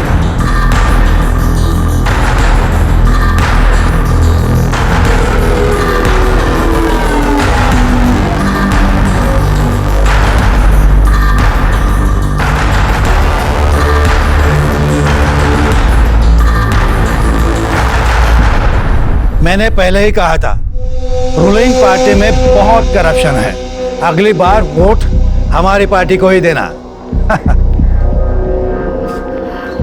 Thank you so much sir, आपकी वजह से ये स्कैम एक्सपोज हुआ है। Thank you. अरे ये तो मेरा फर्ज था। नुपुर, मैं तुम्हारे लिए और भी कुछ करना चाहता हूँ, किसी खास आदमी से मिलवाना चाहता हूँ।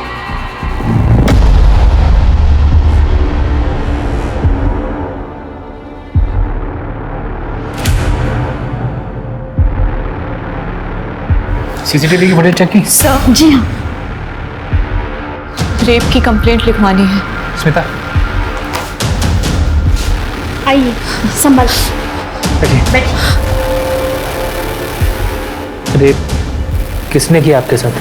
प्रफुल्ल वैद्य। सर, मैंने प्रफुल्ल वैद्य का केस स्टडी किया है। सर, प्रफुल्ल वैद्य ने नुपुर के ऊपर एक्सटॉर्शन और ब्लैकमेलिंग का केस डाला था और नुपुर ने कुछ गुंडों से प्रफुल्ल वैद्य को फोन भी करवाया था। सर, ऐसा प्रफुल्ल वैद्य का कहना है, उसने फोन रिकॉर्ड भी किया हुआ है सर। अरे बकवास है। एक लड़की पॉलिटिशियन को धमकी देने के लिए गुंडे भेज सकती है क्या? साफ साफ दिखाई दे रहा है झूठा केस है। हाँ सर, वैसे नुपुर को कस्टडी में भी रखा गया था और ये सारा केस मीडिया ने कवर भी किया था। अच्छा, ये प्रफुल्ल वैद्य, इसने कब केस फाइल की थी? नुपुर के केस फाइल करने के एक हफ्ते बाद। हाँ, मतलब प्रफुल्ल ने ये काउंटर केस फाइल किया था और ब्लैकमेल में नुपुर को जेल भिजवाया और बड़ी होशियारी से पूरी दुनिया को ये भी दिखा दिया था कि उसके साथ रेप हुआ था। बहुत शाना है ये प्रफुल्ल। और सर, उसके बाद नुपुर ने अपना रेप केस वापस भी ले लिया। क्यों? सर, पैसा और क्या। इस प्रफुल्ल ने नुपुर को अच्छा खासा पैसा ऑफर किया होगा और उसने एक्सेप्ट कर लिया होगा। तो तुम्हें क्यों लगता है ये पैसे का चक्कर होगा इसमें? सर, आपने हेमा की बात सुनी? सर, हेमा के मुताबिक नुपुर बहुत स्ट्रांग लड़की थी, उसे डराना आसान नहीं था। अब सर, केस वापस लेने का कारण क्या हो सकता है? या तो फिर पैसा या फिर फैमिली मैटर। पैसे का एंगल मैंने आपको बता दिया है, आप चाहें तो हम उसकी फैमिली से बात कर सकते हैं। नहीं, फैमिली थोड़ी सच बताएगी शेर की।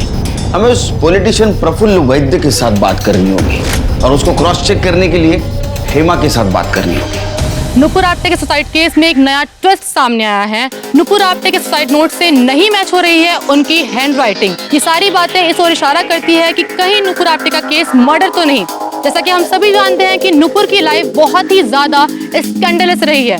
नुपुर के मर्डर को सुसाइड दिखाना, ये सारी बातें इस ओर इशारा करती है कि कहीं नुपुर आप्टे फिर से अपना रेप केस रीओपन तो नहीं करवाने वाली थी या फिर वो किसी और को एक्सपोज तो नहीं करने वाली थी। देखिए ऑफिसर, झूठा केस डाला है उसने मुझ पर। उसे पैसे चाहिए थे मुझसे।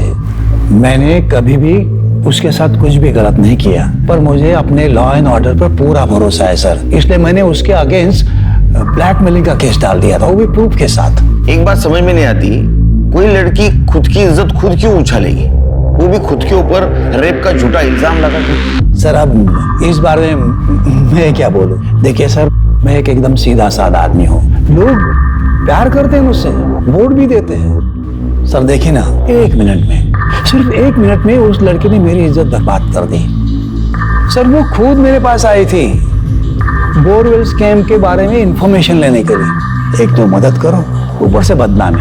तब से मैंने फैसला ही कर लिया है, लड़कियों से और औरतों से सिर्फ और सिर्फ पब्लिक प्लेस में ही मिलूंगा, अकेले मिलूंगा ही नहीं। लेकिन सर, उसने कहा था कि जब ये घटना घटी रेप की, उस वक्त उसके साथ आप अकेले थे। हाँ सर, मैं था अकेला, लेकिन उसने जो इल्जाम उस पर लगाए हैं वो सब झूठे हैं। नुपुर ने अपना केस भी वापस ले लिया था। सर, वो तो नाटक कर रही थी, उसे पता था मैं इनोसेंट हूँ। ठीक है सर।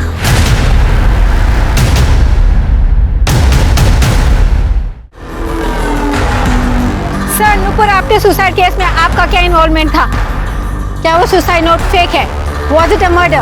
No comments. सर कुछ तो बताइए, आप सच्चाई छुपाने की कोशिश कर रहे हैं। सर वो नेता एक नंबर का झूठा इंसान है। उसने नुपुर की इज्जत ही खराब नहीं की, बल्कि उसका नाम भी खराब कर दिया। सर नुपुर ये केस कभी वापस नहीं लेती, पर उसे बुरी तरह फंसाया गया था। किसने? नुपुर के लॉयर नरेश कामत ने। सर वो खुद चलकर आया था नुपुर के पास उसका केस हैंडल करने, pro bono, free of charges. Free में? और आपको मेरा केस क्यों लड़ना है? इसमें तुम्हारा नहीं मेरा भी फायदा है। और जब मुझे पता चला ना तुमने इतने पावरफुल आदमी के अगेंस्ट केस फाइल किया है, मुझे बड़ी खुशी हुई। मैंने अपनी जिंदगी में छोटे मोटे केस लड़े हैं, इतना हाई प्रोफाइल केस में अपने हाथ से जाने नहीं देता। अब सोच लो तुम, दोनों का फायदा।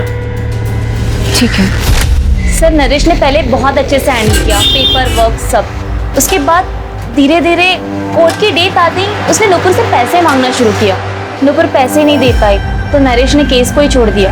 कोर्ट की डेट कैंसिल हो गई। नुपुर का तो केस स्टार्ट होने से पहले ही वीक हो गया। बाद में नुपुर को पता चला कि नरेश उस नेता का ही प्लान था, उसके केस को खराब करने के लिए। नुपुर ने तो नरेश से बात भी की थी सर। तुमने खुद मुझसे मेरा केस मांगा था और बीच में हियरिंग वाले दिन गायब हो गए। कुछ फैमिली प्रॉब्लम थी इसलिए नहीं आप। Shut up. मुझे पता है कि तुमने ये सब वो प्रफुल्ल के कहने पर किया है। तुम्हें तो मैं डिसबार करा दूंगी, देखना तुम। ट्राई कर लो, कोर्ट बिना सबूत के खड़ा भी नहीं करता है। सर नुपुर बहुत गुस्सा थी, वो नरेश के खिलाफ सबूत ढूंढने की कोशिश कर रही थी। फिर कहीं से उसे रुपेश सिद्धवानी के बारे में पता चला। वो बहुत बड़ा बिजनेसमैन है, वो प्रफुल्ल वैद्य को फाइनेंस करता था। सर उसी ने नरेश को हायर किया था। फिर नुपुर ने कहीं से एड्रेस निकाला और उसने मिलने गई थी। हाँ, मेरे पास पक्का प्रूफ है। मुझे प्रफुल्ल ने ही कहा था नरेश को पैसा देने के लिए। मैंने पैसा उसको दिया भी, लेकिन प्रफुल्ल ने मेरे साथ क्या किया? मुझे नगर सेवक का टिकट दिलवाने के बहाने मेरे साथ धोखा किया। दोनों के दोनों चोर हैं साले। देखिए प्रफुल्ल ने हम दोनों के साथ बहुत गलत किया है। अगर आप कोर्ट में उसके खिलाफ गवाही देंगे तो हम दोनों का बदला पूरा हो जाएगा। बिल्कुल, ऐसा ठीक रहेगा। Thank you. और नरेश की तरह रुपेश भी कोर्ट तक नहीं पहुंचा होगा। जी सर, वो तो कभी कोर्ट आया ही नहीं। उसके बाद तो वो जैसे गायब ही हो गया। नुपुर ने उसे ढूंढने की बहुत कोशिश की। फिर उसकी फैमिली और मीडिया इन सब से वो थक चुकी थी। सुरेखा आंटी के अलावा और कोई उसके साथ नहीं था। और उसका भाई? सर हर्ष तो पहले से इस केस फाइल करने के अगेंस्ट था कि इतने बड़े आदमी से क्यों पंगा लेना, और उसकी फैमिली इस कानूनी लड़ाई से परेशान हो चुकी थी। फाइनली नुपुर ने केस वापस ले लिया। पुलिस भी जान के हैरान थी कि नुपुर ने छोटी सी उम्र में क्या कुछ सहा है। धोखे और बदनामी में लिपटी थी नुपुर की मौत की पहेली, और रूपेश सिद्धवानी इस केस की सबसे बड़ी कड़ी बन सकता था। लेकिन पुलिस को इन्वेस्टिगेशन में पता लगा कि रूपेश की कार एक्सीडेंट में मौत हो गई थी, वो भी 5 महीने पहले नुपुर से मिलने के ठीक बाद। अब ये एक्सीडेंट था या कुछ और, कोई बता नहीं सकता। अब पुलिस का शक प्रफुल्ल पर और गहरा हो गया था, क्योंकि उसके पास पावर और पैसा दोनों थे ऐसी घटनाओं को अंजाम देने के लिए। पुलिस ने नुपुर के कॉल एंड लोकेशन डिटेल्स मंगवाए, क्राइम सीन का डंप डेटा मंगवाया, और उनके हाथ एक ऐसी कड़ी लगी जिसकी उन्हें उम्मीद भी नहीं थी। सर हेमा चौहान का फोन कल शाम से बंद है और उसका लास्ट लोकेशन सतारा का है। और सर ये हर्ष आप्टे, ये भी सतारा में है और उसका फोन भी कल शाम से बंद है। Same location same time. कुछ फोन रिकॉर्ड से पता चला इनका अफेयर है? नहीं सर, लेकिन मुझे लगता है नुपुर को इनके अफेयर के बारे में पता चला, इसलिए उन्होंने इसको नुपुर को मार दिया। बेस्ट फ्रेंड और भाई का अफेयर। चिरके सर, सतारा सर हेमा का फोन स्विच ऑन हुआ है, उसका लोकेशन ट्रेस कर सकते हैं। गुड, रास्ता बताती रहना।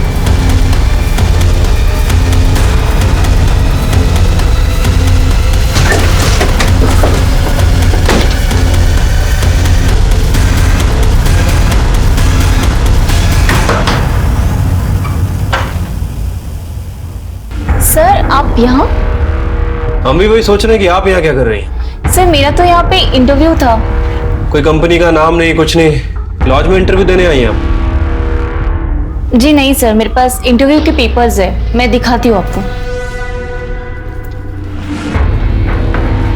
हे भगवान। कल शाम से आपका फोन बंद क्यों है? वो कल मैं अपना चार्जर बस में भूल गई थी। कल शाम से ही मेरा फोन ऑफ था। आज सुबह नया चार्जर लेके फोन ऑन किया है। पर बात क्या है?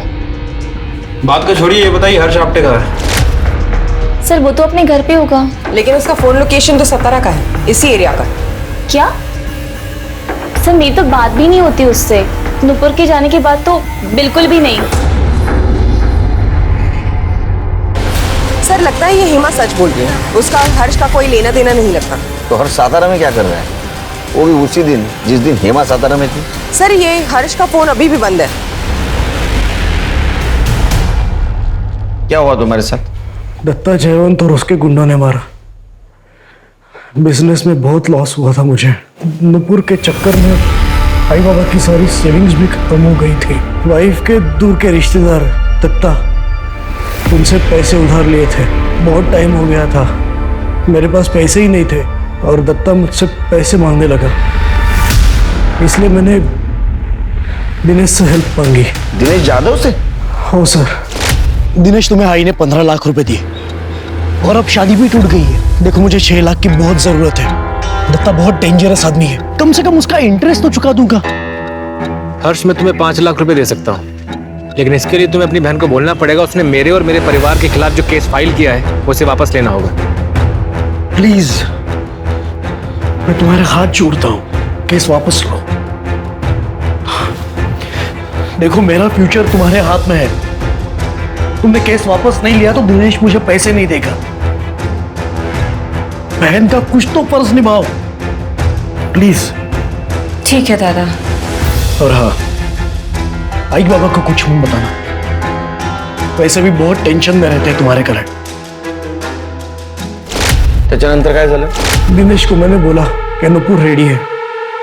दिनेश का भाई दीपक, उसने कहा कि नुपुर से मिलकर मैं पैसे दूंगा उसे। नुपुर ने दूसरे दिन ही सुसाइड कर लिया। मुझे तो पैसे मिले ही नहीं। दत्ता के आदमियों ने परसों शाम को मुझे कोल्हापुर से उठाया, यहाँ सातारा लेके आए। बहुत मारा सर, मेरा मोबाइल भी तोड़ दिया। प्रिया ने कैसे तो दत्ता को समझाया। प्रिया के बाबा ने ही सारे पैसे लौटाए, तब जाके मुझे छोड़ा। अरे सच बोल, उस दिन मिला था तू नुपुर से? हाँ सर, मैं और नुपुर उस बिल्डिंग के टेरेस पे मिले थे, क्योंकि मैं उससे किसी पब्लिक प्लेस में नहीं मिलना चाहता था। मुझे राइटिंग में दे कि तू केस वापस लेगी और हमें दोबारा तंग नहीं करेगी। मैंने कहा था ना मैं पुलिस स्टेशन जाके केस वापस ले लूंगी। आप मेरे पैसे वापस देने आए हो ना, पैसे वापस दो और जाओ। ऐसा नहीं चलना, मुझे तेरे ऊपर भरोसा ही नहीं है। हमने 15 लाख रुपए दे दिए भरोसा करके, अब हमें हमारे पैसे ही वापस देने में आपको भरोसा चाहिए। देख जरूरत तेरी है, मुझे राइटिंग में दे, नहीं तो पैसा नहीं मिलेगा। तो मत दो, अभी 2-3 दिन में हजारा पुलिस केस इन्वेस्टिगेट करेगी, तब हमें हमारे 15 लाख रुपए भी मिल जाएंगे और तुम लोगों को दहेज के लिए जेल जाना पड़ेगा, वो अलग। देखना तेरा ईगो तेरे ऊपर बहुत भारी पड़ेगा। खूब जास्त बोलतेस तू। अगर दिमाग ठिकाने में आ जाए तो राइटिंग में दे देना और पैसा लेकर जाना। सर उसने मेरा दिमाग खराब कर दिया था, इसलिए मैं गुस्से में आकर वहां से निकल गया। सर नुपुर ने सुसाइड कर लिया, ये तो मुझे दिनेश ने बताया। धक्का दिया ना तूने उसको? नहीं वो सर, वो जिंदा थी जब मैं वहां से निकला। बेवकूफ समझता है हमको? टेरेस पे क्यों मिलने गया? घर पे बुलाता था ना उसको। छिरके, जब तक सच नहीं बोलता मारते रहो इसको। सर मैंने कुछ नहीं किया, भरोसा कुछ नहीं। दीपक के हिसाब से वो नुपुर को वहां छोड़कर चला गया था, लेकिन उसका क्राइम सीन पर होना ही उसे सबसे बड़ा सस्पेक्ट बना रहा था। पर जैसे ही डंप डेटा आया, केस का रुख ही पलट गया। पुलिस को एक अननोन नंबर मिला जिसकी लोकेशन नुपुर के घर से टेरेस तक और टेरेस से नुपुर के घर तक ट्रेस की गई।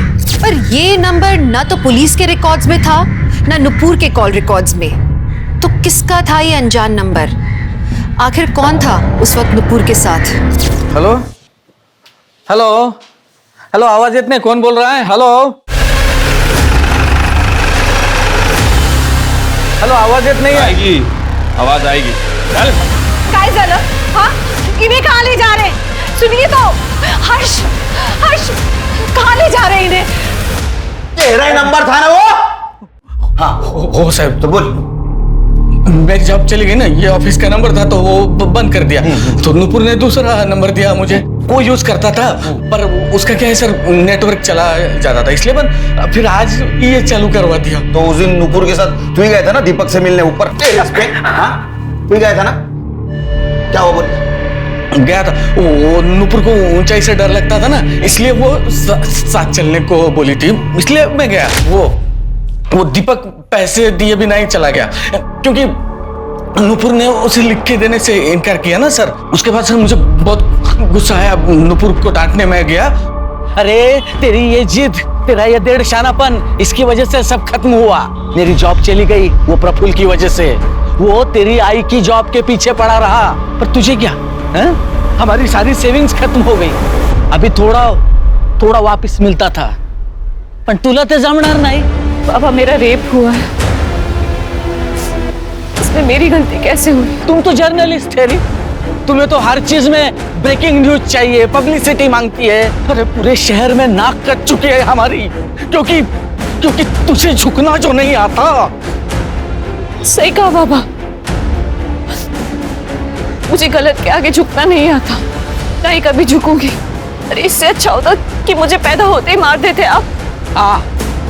गलती हो गई, तब नहीं मारा, अब मार दूंगा। फिर मैंने वहां सुसाइड नोट लिखा और वापस चला आया। अरे बाप है ना तू, बाप है ना? शिरके, चार्जशीट दाखिल करो। सर